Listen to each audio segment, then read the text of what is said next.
ಅಡ್ಡ ಮಾಡಿಸುವಂತಹ ದೊಡ್ಡ ದೊಡ್ಡ ಲಾಯರ್ಗಳು ಸಿಗ್ತಾರೆ. ಅವನ ಪರವಾಗಿ ನಿಂಗಪ್ಪ ಅನ್ನುವಂತಹ ಒಬ್ಬ ದಗಲ್ಬಾಜಿ ತಲೆ ಹಿಡುತ್ತ ಪಿಂಪು ದೇಶದ್ರೋಹಿ ರೈತರು ಟೆರರಿಸ್ಟ್ ಅವನು ಶ್ರೀನಾಥ್ ಜೋಶಿ ಇವರು ಪೊಲೀಸರು ನಿನ್ ತಪ್ಪು ಸುಮ್ಮನೆ ಇದ್ರು ಮನೇಲೆ ಇದು ನಾವು ಬಂದಂಗ್ ಬರ್ತೀವಿ ಒಳಗಡೆ ನೋಡ್ದಂಗ್ ನೋಡ್ತೀವಿ ನೀನ್ ಇಲ್ಲ ಅಂತ ವರದಿ ಬರೀತೀವಿ. ಅದೇ ತಾನಪ್ಪ ಅವನೊಬ್ಬ ಹೋಮ್ ಮಿನಿಸ್ಟರ್ ಆಗಿದ್ದಾಗ ಅಲ್ಲಿ ಜನಗಣದ ನಾನು ಎಲೆಕ್ಷನ್ ನಿಂತಾಗ ಕಾಂಗ್ರೆಸ್ ಪಕ್ಷದವರು ಮನೆ ಒಳಗಡೆ ಇಟ್ಕೊಂಡು ಸೀರೆ ಹಂಚ್ತಾ ಇದ್ರು. ನಮ್ಗೆಲ್ಲ ಗೊತ್ತಾಗಿ ಅಲ್ಲಿ ನಾವು ಪ್ರತಿಭಟನೆ ಮಾಡಿ ಇಲ್ಲಿ ಸೀರೆ ಹಂಚ್ತಾ ಇದ್ದಾರೆ ಅಂತ ಹೇಳಿದ್ರೆ ಪೊಲೀಸರು ತನಿಖೆ ಮಾಡ್ತೇವೆ. ಅವನೊಬ್ಬ ಎಸಿಪಿ ಇದ್ದ, ಏನವನ ಹೆಸರು ಮಂಜುನಾಥ್ ಶ್ರೀನಿವಾಸ, ಏನವನ ಹೆಸರು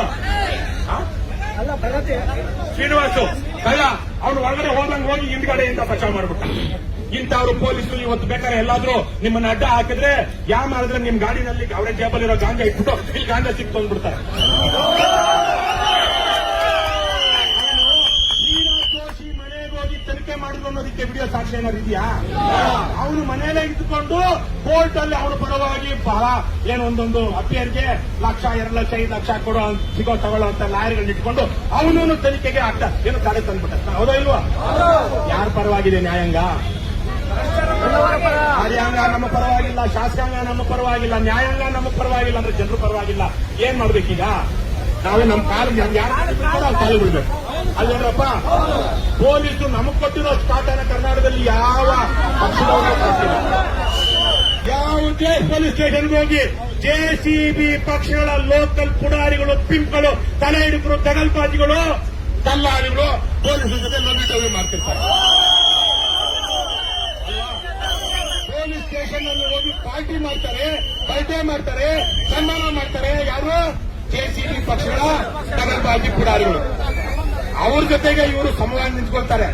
ಆದ್ರೆ ನಾವು ನ್ಯಾಯ ಕೇಳೋದಕ್ಕೆ ಯಾವತ್ತಾದ್ರೂ ಹೋದಾಗ ನ್ಯಾಯ ಕೊಟ್ಟಿದ್ದಾರೇನಪ್ಪ? ಒಂದು ಕೋಟೆ ನಿರ್ಮಾಣ ಮಾಡ್ಕೊಂಡಿದ್ದಾರೆ.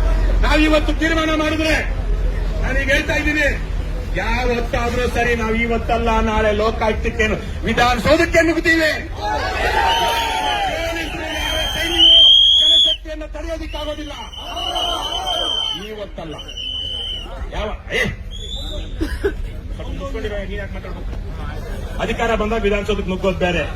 ಹೋರಾಟದ ಮೂಲಕ ವಿಧಾನಸೌಧಕ್ಕೂ ನುಗ್ಗುತ್ತೀವಿ ನಾವು. ಲಕ್ಷ ಲಕ್ಷ ಸಂಖ್ಯೆಯಲ್ಲಿ ಜನ ಬರ್ತಾರೆ. ಅಧಿಕಾರಕ್ಕೆ 120, 113 ಜನ ಅಷ್ಟೇ ಹೋಗ್ಬೇಕಾಗಿರೋದು.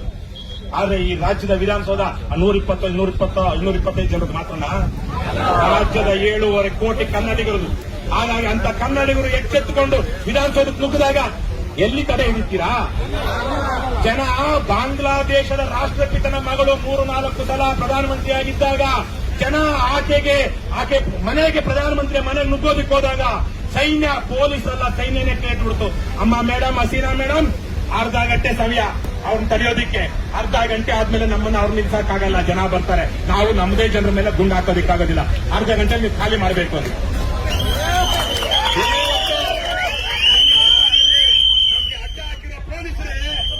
ನಾವಿಲ್ಲಿರೋದಕ್ಕೆ ಮೊದಲೇ ಅವರೇ ಓಡೋಗಿ ಮುಖ್ಯಮಂತ್ರಿಗೆ, ಮಂತ್ರಿಗಳಿಗೆ ಹೇಳ್ತಾರೆ, ನಿಮ್ಮ ಭ್ರಷ್ಟಾಚಾರದ ಪಾಪದ ಫಲ ಕೊಡ ತುಂಬಿದೆ, ಪಾಪದ ಫಲ ತುಂಬಿದೆ. ನಾಡ ಯೋಧರು ಬರ್ತಾ ಇದ್ದಾರೆ. ನಾಡ ಯೋಧ ನಿಂಗೆ ನೋಡ್ರಿಗೆ ಅವರಂತವರು ಅವರನ್ನು ಆಹ್ವಾನ ಮಾಡಿಕೊಂಡಿರುವಂತ ಜನ ಬರ್ತಾ ಇದ್ದಾರೆ. ನೀವು ದಯವಿಟ್ಟು ಖಾಲಿ ಮಾಡಿ ವಿಧಾನಸೌಧ. ನಿಮ್ಮ ಮಕ್ಕಂದಲ್ಲ, ಅವ್ರದ್ದು ಜನರಿಗೂ ಈ ರಾಜ್ಯದ ಪ್ರಜಾಪ್ರಭುತ್ವ ಇದೆ. ಈ ರಾಜ್ಯದಲ್ಲಿ ಅವ್ರದ್ದು ಜನ ಬರ್ತಾ ಇದ್ದಾರೆ. ನಾವು ನಿಮ್ಗೆ ರಕ್ಷೆ ಕೊಡೋದಕ್ಕಾಗೋದಿಲ್ಲ ಅಂತ ಇದೇ ಜನ ಪೊಲೀಸರು ಅವ್ರಿಗೆ ಹೇಳ್ತಾರೆ.